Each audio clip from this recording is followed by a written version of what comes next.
نحمده ونصلي على رسوله الكريم اما بعد اعوذ باللہ من الشیطان الرجیم بسم اللہ الرحمن الرحیم۔ السلام علیکم بھائیوں بہنوں دوستوں، دنیا کے تمام خطوں سے تعلق رکھنے والوں کو بے حد سلام۔ آج کا جو ہمارا ٹاپک ہے وہ بہت ہی اہمیت کا حامل ہے، اور میں چاہتا ہوں کہ تمام مسلمین جو ہیں، تمام مسلمان دنیا کے کونے کونے سے اس چیز کو غور و فکر سے سنیے۔ آج کا جو ہمارا ٹاپک ہے وہ معاشی مشکلات کا حل ہے، کہ کس طریقے سے ہم اپنی معیشت کا، اپنی اکنامکس کا، اپنی اکانومیز کا حل نکال سکتے ہیں۔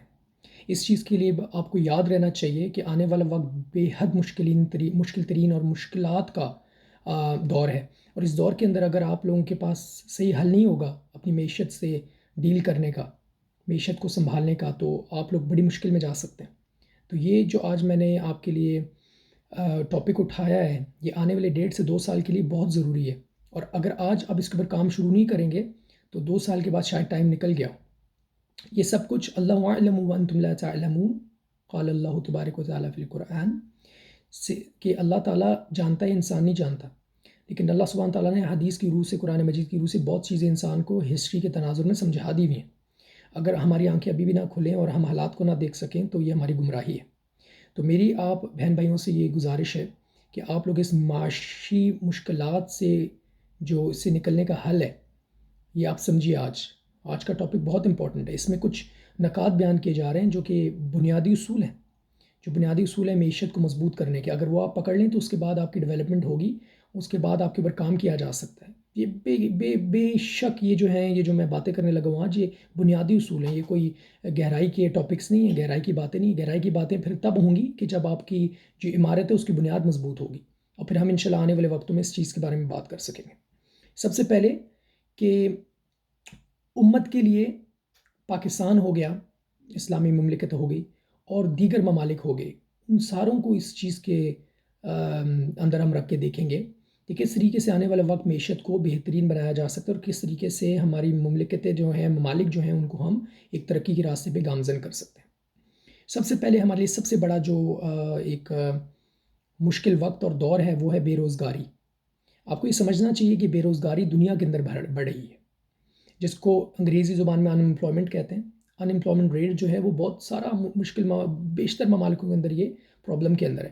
اور اب تو بے روزگاری کے ساتھ ایک اور بھی مسئلہ آ گیا ہے کہ اگر آپ کے پاس روزگار بھی ہو، پہلے تو یہ مسئلہ تھا نا کہ بے روزگاری تھی، نوکری نہیں ملتی تھی، اب یہ مسئلہ آ گیا کہ نوکری تو مل رہی ہے لیکن جو پیسے آپ کماتے ہیں وہ آپ کو پورے نہیں ہو رہے، کہ انفلیشن بڑھ رہی ہے، جس کو کہتے ہیں کہ خرید و فروخت کی جو چیزیں ہیں، مطلب اشیاء ہیں، ان کی قیمت میں اضافہ ہو جانا۔ تو جب ان کی قیمت میں اضافہ ہو رہا ہے لیکن نوکریوں کو ساتھ ساتھ بڑھایا نہیں جا رہا، چاہے وہ پرائیویٹ سیکٹر کے اندر ہو، حکومتی سیکٹر کے اندر ہو، تو اس صورتحال کے اندر بے روزگاری اور زیادہ بڑھے گی، کیونکہ لوگ نوکری بھی کر رہے ہوں گے لیکن ان کی جو ہے وہ مشکلات کا حل نہیں ہو رہا ہوگا، ان کے پیسے پورے نہیں ہو رہے ہوں گے گھر کو چلانے کے لیے، تو وہ اور مطلب مختلف کاموں کے اندر، جو جرائم کے اندر جو ہے اور غلط کاموں کے اندر وہ لگ جائیں گے۔ تو ہمیں یہ سمجھنا چاہیے کہ اسلامی نظریہ جو ہے اور مسلمانوں کا جو نظریہ ہے وہ کیا ہونا چاہیے، اس ٹائم، اور انسانیت کا نظریہ کیا ہونا چاہیے۔ وہ یہ ہونا چاہیے کہ بے روزگاری کا خاتمہ کیا جائے۔ اس کی آج میں یہ بات نہیں کروں گا کیسے کیا جائے، آج میں یہ بات کروں گا کیوں نہیں ہو رہا، تاکہ آپ لوگوں کے اوپر تھوڑا زور ڈالا جا سکے اور اس چیز کے اوپر آپ کو آمادہ کیا جا سکے کہ مشکل کا حل اور اس مشکلات سے نکلنے کا حل آپ ہی ہیں۔ آپ کو باہر سے کوئی بندہ نہیں بلوانا، کوئی سائنسدان یا کوئی ڈاکٹر یا کوئی پی ایچ ڈی پروفیسر یا کوئی آپ کو جو ہے اسکالر باہر ملک سے منگانا، آپ خود اس چیز کا حل ہے، لیکن اس حل کو آپ پہچان نہیں سک رہے کیونکہ آپ کا جو ہے قرآن و شریعت کے ساتھ تعلق ختم ہو چکا ہوا ہے، اور آپ کو کوئی شوق نہیں رہا، بس یورپ کے پیچھے بھاگ رہے ہیں، دنیا کے پیچھے بھاگ رہے ہیں، اور دنیا جو اللہ تعالیٰ کے اصولوں کے پیچھے بھاگ رہے ہیں۔ سب سے پہلے یہ ہے کہ صلاح کا چھوڑنا۔ میں نے جو ہے اس سمندر کو کوزے میں بند کر دیا ہے، telling the whole story in a nutshell, کہ ایک چھوٹے سے کوزے کے اندر بند کر دیا ہے، گلاس کے اندر میں نے آپ کو اس بیان کو بتا دیا ہے، ڈال دیا ہے، اتنا چھوٹا کر کے بتا رہا ہوں، اور سیدھا ٹو دا پوائنٹ میں ایک بات بتاؤں آپ لوگوں کو کہ مسلمان ہونے کے بعد ہمارا یقین اور ایمان ہے کہ نماز سے جو ہے رزق لیا جاتا ہے اللہ تعالیٰ سے، کہ جو بندے باجماعت نماز نہیں ادا کرتے مرد مساجد کے اندر، انہیں باجماعت نماز ادا کرنا ان کے اوپر فرض ہے۔ تو یہ نمازیں نہ چھوڑیں، عورتیں گھروں کے اندر نماز پڑھیں جتنا ہو سکتا ہے، اور جب اس طریقے سے نمازوں کی طرف رجوع ہوگا تو ہماری امت اور ہماری مملکت جو اسلامی مملکت ہے اس کے اندر برکت آنا شروع ہوگی اور اس کے اندر رزق کے دروازے کھلنا شروع ہوں گے۔ اور میرے مسلمان بہن بھائیوں، آپ اپنے آپ کو مسلمان تو کہتے ہو لیکن آپ کا پورا نظام سود کے اوپر چل رہا ہے۔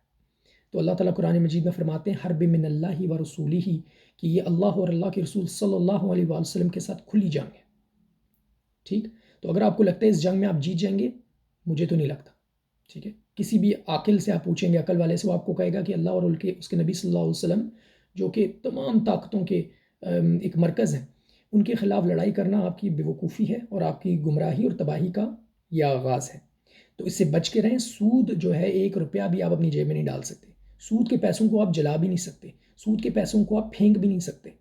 ٹھیک ہے. سود کے پیسوں کو آپ غریبوں کو بھی نہیں دے سکتے. سود کا پیسہ کسی کے کام کا نہیں ہے. نہ زمین اسے کھائے گی، نہ آپ کی جیب میں وہ استعمال ہوگا، نہ کسی اور کو آپ دے سکتے. تو سود کمانا آپ کو منع ہے. تو سب سے پہلے آپ سود کی اور یہ مورگیجز حرام چیزوں سے دور ہو جائیں. جب آپ ان چیزوں سے دور ہو جائیں گے، باقی چھوٹی چھوٹی پریشانیوں میں ہم کہتے ہیں چلو آپ ایک دوسرے کو انگلی نہ اٹھاؤ کہ تم جو گورنمنٹ کے ہاؤس میں رہ رہے ہو، تم جو مورگیج کے اوپر رہ رہے ہو، تم جو پرائیویٹ رینٹ پہ رہ رہے ہو، کیونکہ رینٹ والے گھر جو ہیں سننے میں یہ ملتا ہے وہ بھی تو جو ہے کوئی سود اس کے اوپر پے کر رہا ہے. بھائی جان، آپ کا مسئلہ یہ نہیں ہونا چاہیے کہ رینٹ والے گھر پہ کون بندہ کدھر سے سود پے کر رہا ہے. آپ کا مسئلہ ہونا چاہیے آپ کی جو ٹرانزیکشن ہے، آپ کی جو لین دین ہے، اس کے اندر حرام نہ ہو. آپ پوری دنیا کے استاد نہیں ہو. آپ نے اپنے ایمان کو محفوظ رکھنا ہے. باقی لوگوں کے ایمان کو محفوظ کرنے کی کوشش ضرور کرنی ہے، لیکن آپ ان کو ڈنڈا لے کے پریڈ نہیں کروا سکتے. ٹھیک ہے. تو سب سے پہلے مسلمان بزرگوں، بہنوں اور دوستوں، بھائیوں، آپ حرام سے دور ہو جائیں اور حلال کی طرف آئیں اور نماز کی پابندی کریں. تو ہم 2 نکات ہم نے یہ ڈسکس کیے. تیسرا جو ہے محنت نہ کرنا. اب پورے پاکستانیوں کو میں ایک بات بتا دوں، پورے امت مسلمہ کے اندر آج سب سے بڑا مسئلہ ہے.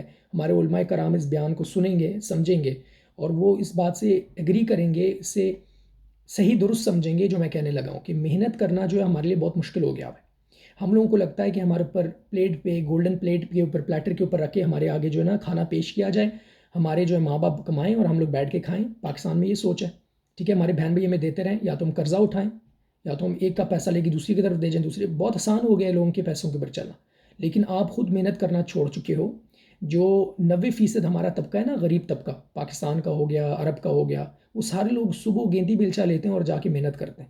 لیکن جو جنہیں، سوری ٹو سے، میری بات کو کوئی مائنڈ نہ کرے، جنہیں لوگ کہتے ہیں نا کہ ممی ڈیڈی لوگ ہیں، وہ کیوں کہتے ہیں؟ وہ یہ کہتے ہیں کہ یا تو وہ بہت ہی بڑے لیول کی کرپشن کے اوپر جابز کر رہے ہیں، یا ان کو کسی نے کسی لنک کے تھرو لگا دیا ہے، یا وہ اپنی نوکریاں تو کریں لیکن معاشرے کو ڈیولپ نہیں کریں. تو میری نظر میں تو وہ مضبوط نہیں ہے. آپ انہیں جو بھی نام دینا چاہو، وہ لوگ ہیں جو کہ صبح اٹھتے ہی نہیں ہیں. 4 بجے تک ان کی جو ہے وہ صبح ہوتی ہے. ٹھیک ہے. تو جو بندہ فجر کی نماز باجماعت ادا نہ کرے، یا چلو گھر میں ہی پڑھ لو شروعات کے لیے، تو اس بندے سے کیا امید کی جا سکتی ہے کہ رزق کی اس کی فراوانی ہوگی، اس کا ملک جو ہے وہ کھل رہا ہوگا اور ہنس رہا ہوگا؟ بالکل ایسا ممکن نہیں ہے. علامہ اقبال نے کیا خوب فرمایا ہے کہ جو لوگ ہیں نا، لوگ ان سے افراد سے بنتی ہے اقوام کی تقدیر. ٹھیک ہے. ہر فرد ہے ملت کے مقدر کا ستارہ. اور اسی چیز کے اوپر میں آپ کو بتانا چاہوں گا کہ سب کا تعلق لا علمی کے ساتھ ہے. آپ لوگوں کو لگتا ہے کہ آپ لوگ جو ہیں وہ محنت نہیں کریں. محنت نہ کرنے کی کیا وجہ؟ آپ کو علم نہیں ہے. آپ کو یہ نہیں پتا کہ کیا، کب اور کہاں کرنا ہے. یہ بات میری سوچ لیں، یہ سیلز ٹیکٹک ہے کہ کیا کرنا ہے آپ نے، کب کرنا ہے، اور کہاں کرنا ہے. ٹھیک ہے. کیا کرنا ہے آپ نے، کرنا کیا. آپ کو پہلی بات ہے یہ نہیں پتا آپ نے کرنا کیا. آپ نے سونا ہے 4 بجے تک، یہ تو آپ کا راستہ نہیں ہونا چاہیے. آپ کو اٹھنا ہے ٹائم کے اوپر. سب سے پہلے آپ نے یہ کرنا ہے. پھر نوکری تلاش کرنی ہے اور اچھے کام کے اوپر آپ نے جانا ہے جو ملک کے اور آپ کے لیے بہتر ہو، آپ کی اکانومی کے لیے اور ملک کی اکانومی کے لیے، 2 اکانومیز.